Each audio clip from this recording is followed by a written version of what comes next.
As soon as the banner was unveiled, St. Peter's Square broke out into applause. On May 2, 2011, John Paul II was beatified. 6 years before, more than 1.5 million people gathered to bid him a final farewell in Rome. The date was April the 8th, 2005. Winds turned the pages on the gospel sitting atop his casket. John Paul II had passed away 6 days earlier, and the world reacted with cries of Santo Subito, Saint now. Sickness consumed his life bit by bit, but it was never an obstacle to continue preaching the Word of God, even in his last moments when he didn't have a voice. John Paul II was Pope for 26 years and 5 months, one of the longest pontificates. Racking up the miles from his extensive travels around the world, he could have made the trip to the moon 3 times. With each visit, he was able to touch the hearts of people. In 1978, after a 3-day conclave, his peers elected Karol Wojtyła as successor of Peter. They said he was the last cardinal to arrive in Rome because his car broke down, and he even had to hitchhike to make it on time.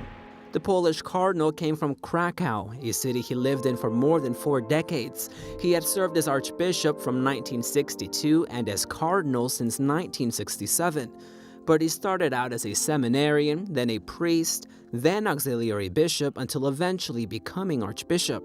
His time as a seminarian was especially tough. Wojtyła had to finish his studies in an underground seminary the then Krakow cardinal established. John Paul II recalled those times that ended with the ordination as priest in 1946. Questa esperienza di un operaio e nello stesso tempo di un seminarista clandestino mi è rimasta per tutta la vita. Nella fabbrica per fare il mio turno 8 ore di giorno o di notte. Ho portato con me alcuni libri. I miei colleghi, vuol dire gli operai, si sono meravigliati un po', ma non scandalizzati.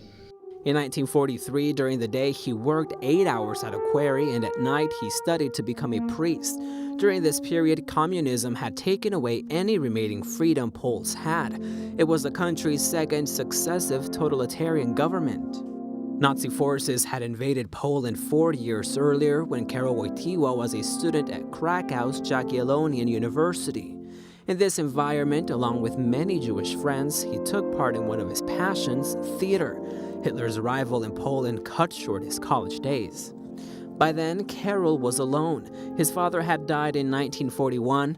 They had lived together since the death of his brother Edmund, and in 1932 of his mother when he was just 8 years old.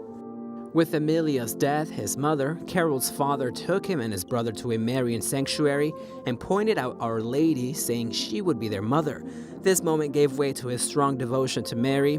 When all this happened, the family still lived in Wadowice, the same place where Lolek, as his family affectionately called him, was born on May 18, 1920.